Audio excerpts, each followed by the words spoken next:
এখন যদি বলা হয় যে নবীরা বা নবী আগে গরু ছাগল চড়া, তারপরে যদি উপযুক্ত হয় মানুষ চড়াবার দায়িত্ব দেওয়া হবে, তার মানে আল্লাহ গায়েব জানে না? এই কথাতে প্রমাণ এটাই হচ্ছে তো যে আল্লাহ জানে না নবীরা ছাগল গরু চড়াতে পারবে না পারবে না, মানুষ চড়াতে পারবে কি পারবে না। যদি আল্লাহ জানতো তাহলে ডাইরেক্ট দায়িত্ব দিত। আল্লাহ জানে না বলে আগে পরীক্ষা নিচ্ছে, যা, ঠিক না বেটি? এই কথাটা বলার জন্য আল্লাহর গায়েব, ইলমে গায়েবকে অস্বীকারী কাফের যেমন, নবী পাকের শানে এত বড় তহমত নবুয়াতকে অস্বীকার করার কাফের হবে। এই কথা শুনে যদি কেউ ওই মজলিসে বসে প্রতিবাদ না করে, সঙ্গে সঙ্গে তার ঈমান চলে যাবে। এটা তো পলিসি রে বাবা। ব্যক্তিগত আব্বাসকে পছন্দ নয় অনেক লোকের, বাদ দিকে যা। আরে তোর ঈমানটা বাঁচাবি না, তুই আমার জন্য নবীর বিরুদ্ধে যাবি? তুই কারো জন্য নবীর বিরুদ্ধে যাবি? তোর ফুরফুরা হুজুরদের পছন্দ নয়, বাদ দে। এই বাংলায় অনেক দল আছে ফুরফুরা দাদা হুজুরকে মানে না, আছে না নাই? তো বাদ দিকে যা। কিন্তু তুই একবারও ভাববি না যে দলটা করছিস সেই দলটা তোর রসুলকে কতটা সম্মান করে, তোর নবীর আজমাত নিয়ে কি কথা বলে, তোর নবীর রিসালাত, তোর নবীর শান, তোর নবীর মাকাম, তোর নবীকে আল্লাহ কি গুরুত্ব দিয়েছে সে সম্বন্ধে তাদের ভাষা কি আছে।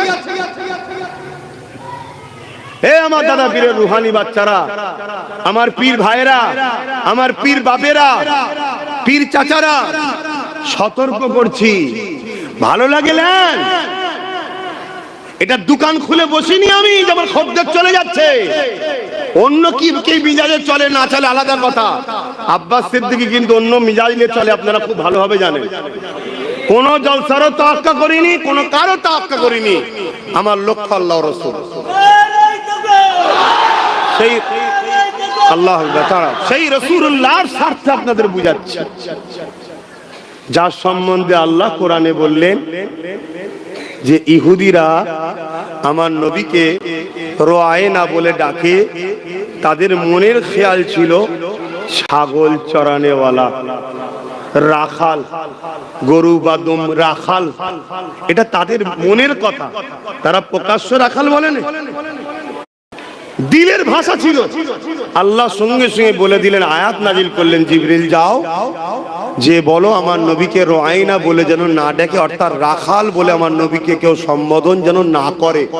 কোরআন বলছে আমার নবীকে কেউ রাখাল বলে সম্বোধন না করে। কি বলবে? ক্বালা উনজুরনা ইয়া রাসূলুল্লাহ, হুজুর আমাদের দিকে নজরে কারাম করুন, দয়া করে দৃষ্টিপাত করুন। ইহুদিরা কিন্তু নবীকে রাখাল মুখ দিয়ে বলে না, দিলের মধ্যে শুধু ওই নিয়ত করে ডাকতো। আল্লাহ ওটাকেও সহ্য করলো না, বলে দিল যে বলগে যান রয়না যেন না বলে, অর্থাৎ রাখাল বলে যেন না ডাকে। রাখাল তো ইহুদিদের মনের আশা ছিল, তার জন্য কি সিস্টেম করে দিল, উনজুরনা আমাদের দিকে কৃপা করুন।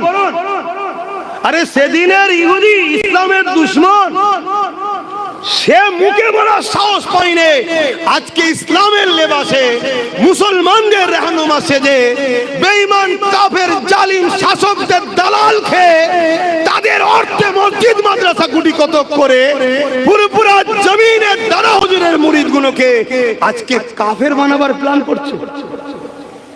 এ সমাজ কতটা খারাপ হয়ে গেছে বুঝতে পারছেন না? পারেন? অতএব বাপ, আমি আবার বলে যাচ্ছি, আমি কি আমার হুজুরের জন্য লড়াই করছি?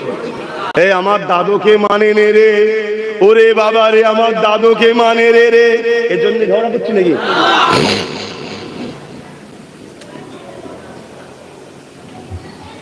আমার দাদু আল্লাহর ওলি ছিলেন, আশেকে রসুল ছিলেন, 5 দাদুই আল্লাহর ওলি ছিলেন। মেজো হুজুর জিনার নামে এখানে, তিনিও জগৎ বিখ্যাত মুফতি ছিলেন।